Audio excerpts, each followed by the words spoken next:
Trois choses qui vous rendront riches, abondamment riches, vous et vos finances. Ces choses que nous allons discuter maintenant, c'est pour vous donner l'idée d'en avoir abondamment des finances. Si tu suis les enseignements que nous allons te donner et que nous sommes en train de te donner, ça sera très impossible d'en manquer, d'être limité de manière financière, peu importe le niveau de ta vie. Tu peux peut-être en train de penser, mes finances sont comme ça, oui, mon aspect financier est ainsi par rapport à ce moment-là où je travaille, ce que je suis en train de faire encore dans la vie, mon niveau. Peut-être parce que tu es dans un environnement limité, mais tu dois comprendre que en Christ Jésus, tu as été transporté dans un environnement illimité. Et c'est pourquoi je veux partager avec vous aujourd'hui tes finances et toi.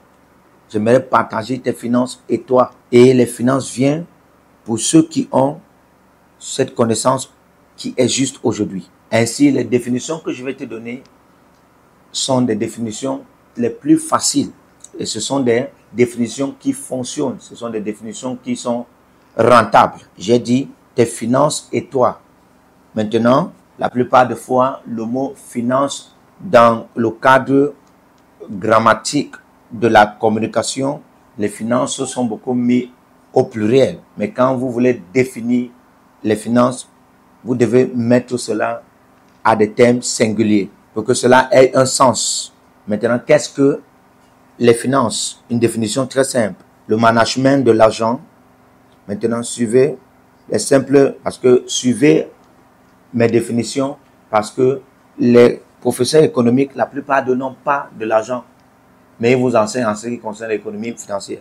Donc, ils peuvent bien enseigner ceci et puis décoder d'eux-mêmes si vous leur posez la question, qu'est-ce que c'est que les finances? Et quand ils auront fini, bien qu'ils auront utilisé presque une demi-heure pour décortiquer qu'est-ce que c'est que les finances, la compréhension maintenant en ce qui concerne les finances devient très compliquée au point où tu commences à comprendre pourquoi beaucoup de nations sont dans les dettes et plusieurs banques centrales et plusieurs banques internationales et beaucoup de nations sont dans les dettes. Il y a beaucoup de dettes financières dans le monde entier parce que les hommes ont beaucoup compliqué leur propre vie. En ce qui concerne les finances, si vous entrez dans l'académique de la définition des finances, vous serez surpris de voir le mot banque à l'intérieur. Pourquoi le mot banque doit y être? Il y avait d'abord les finances avant que les banques ont été produites. Ce n'est pas les banques qui ont produit les finances. Il y avait d'abord les finances avant l'existence des banques. Donc pourquoi le mot banque doit être parmi la définition en ce qui concerne les finances? Tout simplement, vous devez comprendre, c'est une manipulation en ce qui concerne les définitions parlant des finances. C'est pourquoi je vous exhorte à suivre mes simples définitions, parce que tu ne définis pas ceci pour en avoir un diplôme haut gradé. Cette discussion, c'est pour que tu aies de l'argent en abondance. Il y a souvent une blague que l'on a eue toujours dans le passé. De deux hommes qui partageaient en ce qui concerne la prononciation d'une certaine voiture. C'est en ce temps-là qu'on avait relâché cette voiture qu'on appelle Pathfinder. Et un homme a dit, ça c'est mon Pathfinder.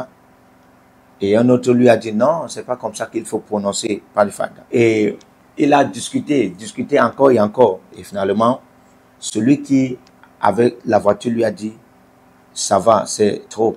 Tu ne prononces pas comme il faut ma voiture. Et il lui a dit, ah, toi, il n'y a pas de problème.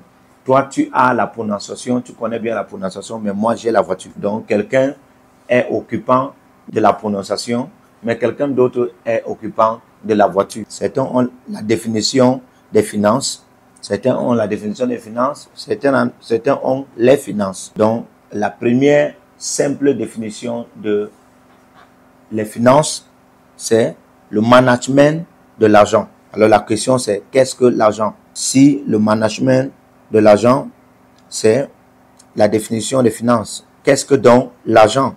Parce que je suis en train de parler de le management de quelque chose qu'on appelle l'argent. Donc, qu'est-ce que l'argent? Encore?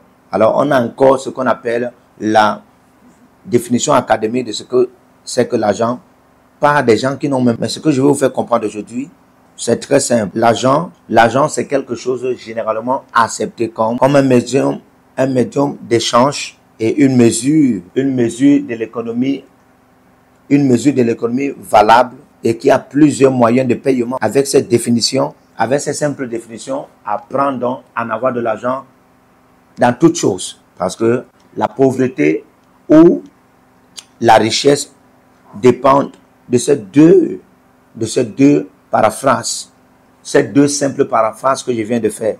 Un, en ce qui concerne les finances. Et j'ai dit, qu'est-ce que c'est que les finances? Le management de l'argent. Paragraphe 2, c'est dans ce qu'on appelle l'argent. Apprends à voir l'argent. Apprends à voir l'argent. Apprends à voir l'argent en toutes choses. Ça veut dire que la partie dont j'ai dit, la mesure de l'économie valable, c'est vital. Donc, apprends à voir la valeur économique dans toutes choses. J'essaie de décortiquer un nombre de choses en ce qui te concerne pour que tu comprennes mieux. Donc, avec ces deux paragraphes, tu peux déjà dire quand est-ce que l'homme se retrouve dans la pauvreté ou bien dans la richesse. Quelqu'un peut donc être proche de la pauvreté ou bien proche de la richesse. Alors, la première des choses, c'est de comprendre qu'est-ce que c'est que les finances. Rappelez-vous que mon thème, c'est les finances et toi. La première chose, c'est de comprendre qu'est-ce que c'est que les finances. Et j'ai bien dit que c'est le management de l'argent. Et la prochaine donc de choses que tu as besoin, c'est la compréhension de l'indépendance des finances. De l'indépendance des finances. Vous savez, beaucoup de personnes pensent que les finances sont dépendantes de plusieurs choses et plusieurs choses. Et ils mettent ça dans plusieurs facteurs. Mais jusqu'à ce que tu commences à réaliser l'indépendance des finances, ton habilité de manager l'argent sera vraiment limitée. Ça, c'est l'année de la rédemption. Alors, dans l'année de la rédemption, l'une des choses qu'on dit, c'est les individuels et ceux qui sont dans les nations doivent s'expliquer ou se donner dans l'entente et la compréhension de ce que les finances ont un état indépendant. Ils n'aimeraient pas que tu comprennes ceci. Ils ne peuvent pas vous enseigner ceci. Ils ne vont pas vous dire. Alors, j'aimerais vous donner trois idées dans l'indépendance des finances. Dans quelque chose ainsi, je l'ai produit dans l'œuvre de ma marche avec l'esprit. Comment j'ai œuvré avec ceci, comment j'ai œuvré avec les finances. La première idée que tu dois en avoir, et toutes ces choses sont dans la parole de Dieu. La première idée, c'est l'environnement illimité. La première idée que tu dois en avoir en ce qui concerne l'indépendance des finances, c'est que toi, tu dois pouvoir œuvrer dans un environnement illimité.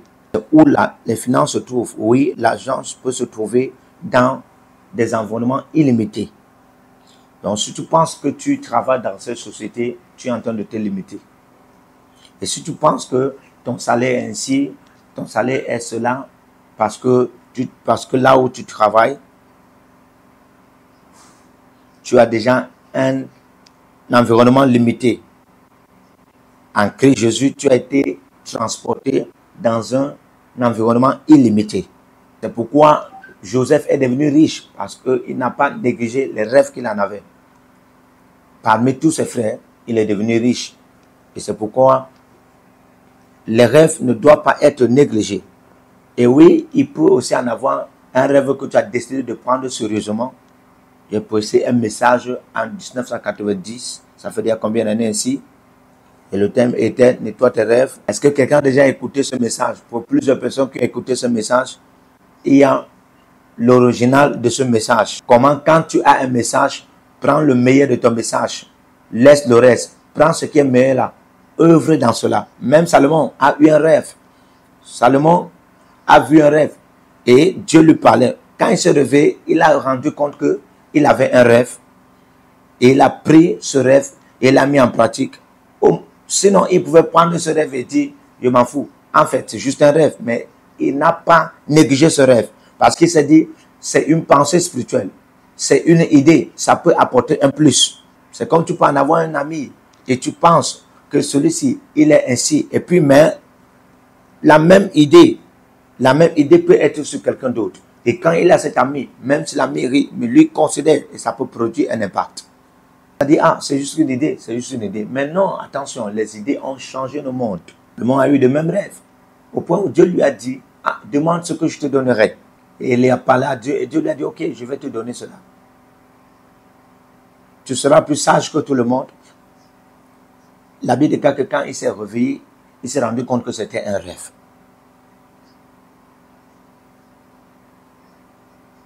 Vous savez ce que Salomon a fait? Il s'est rendu compte que c'était un rêve, mais il a tenu compte de ce rêve. Il est allé dans la maison de Dieu, il a donné des holocaustes, il a fait des holocaustes par rapport à ce rêve qu'il avait eu. Et il a appelé ses amis et il a célébré parce qu'il a eu de tels rêves. C'est un rêve, mais il n'a pas pris ça au hasard. Te voici, tu as des rêves, tu as des visions et tu ne comprends pas que c'est une pensée, c'est comme une idée, mais tu te dis, ah, c'est juste un rêve, c'est juste un rêve. Et tu te dis, des choses comme ça ne sont jamais passées. Les choses comme ça ne sont pas réelles. Comment un homme peut rêver? Et Dieu lui dit, j'ai fait de toi plus qu'un homme de sagesse. Il n'y avait pas d'évidence. Il n'y avait pas d'évidence pour produire quelque chose. Et puis, s'il commence à raconter ça à ses amis, chacun pourra lui prendre comme s'il était fou, comme s'il n'avait pas de sagesse. Mais il y avait quelque chose qui avait de l'importance. Il y avait un pas de Dieu qui était très important. Mais il a pris cela en considération et il s'est positionné.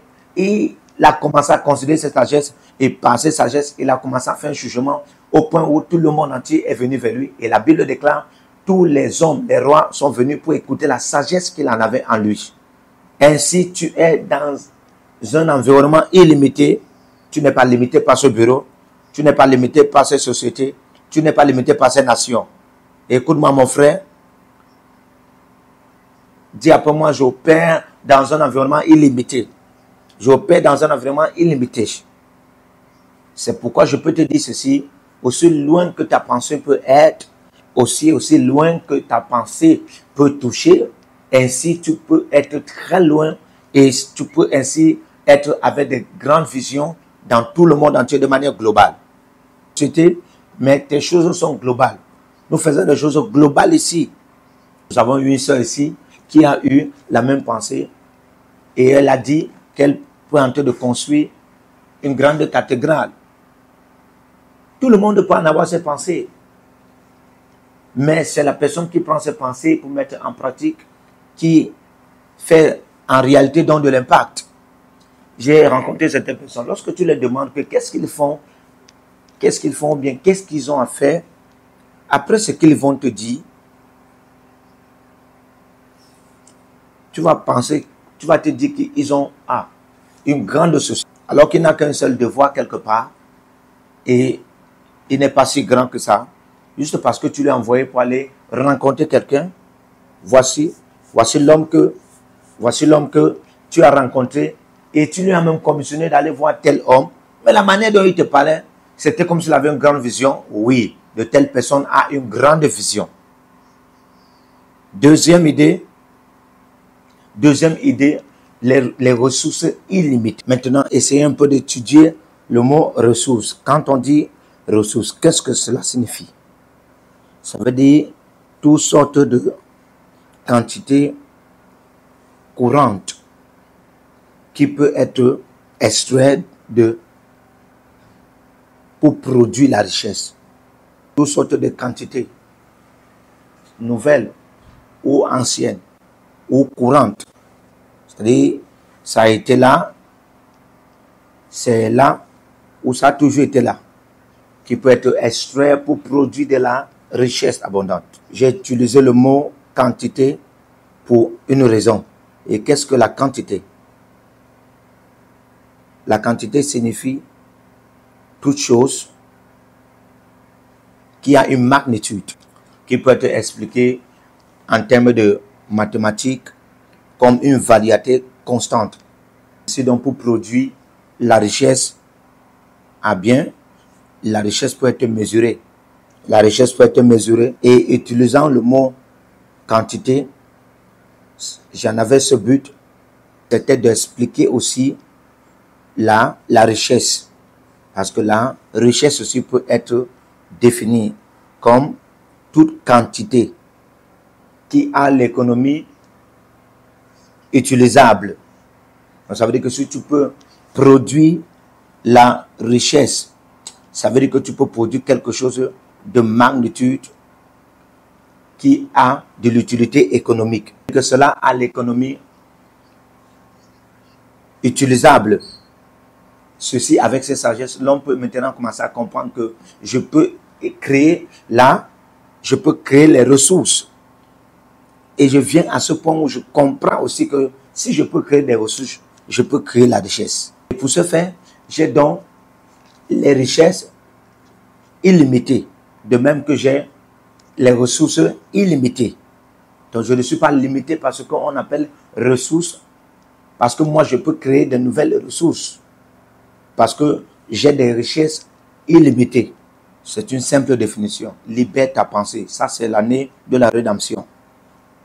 Sors ta pensée de ce règne de bassesse. Donc, pour que ça devienne ton année d'innovation et productivité. Donc, troisième idée, une amplitude illimitée. Ceci est vraiment remarquable parce que quand je pense à l'amplitude illimitée, je vois la latitude de l'amplitude. Et ceci ne veut pas dire que c'est un rythme. Tu comprends ce que je dis? Je n'ai pas pu trouver le mot pour adresser ceci dans ma pensée. Expliquer ce qui était dans ma pensée. Quand je dis une amplitude illimitée, je pense à une latitude d'amplitude. Une latitude d'amplitude. Ce qui signifie une magnitude illimitée. C'est-à-dire que je suis libre pour penser grand. C'est comme une tautologie, mais ce n'est pas. Ça veut juste dire, je peux aller au-delà de comme j'ai pensé. Et c'est pourquoi, en ce qui concerne les finances, pense aussi ainsi. Maintenant, tu vois, tu as une latitude d'amplitude. Tu as des ressources illimitées. Tu as des richesses illimitées.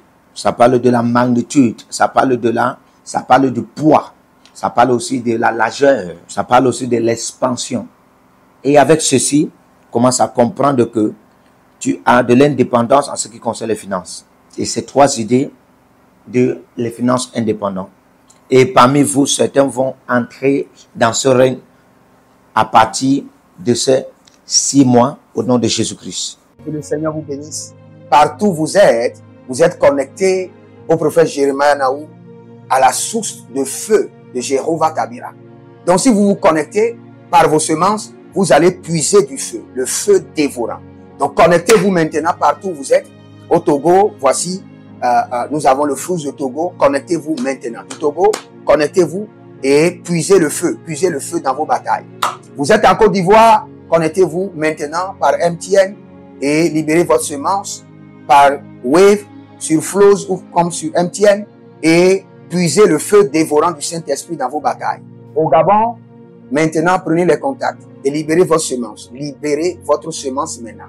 Connectez-vous et que toutes ces prières, toutes ces déclarations, tous ces enseignements deviennent maintenant votre héritage et siègent dans votre sang. Siège dans votre sang et devient l'héritage de vos enfants. Partout où vous êtes. Vous pouvez aussi libérer votre semence par Réa ou par MoneyGram.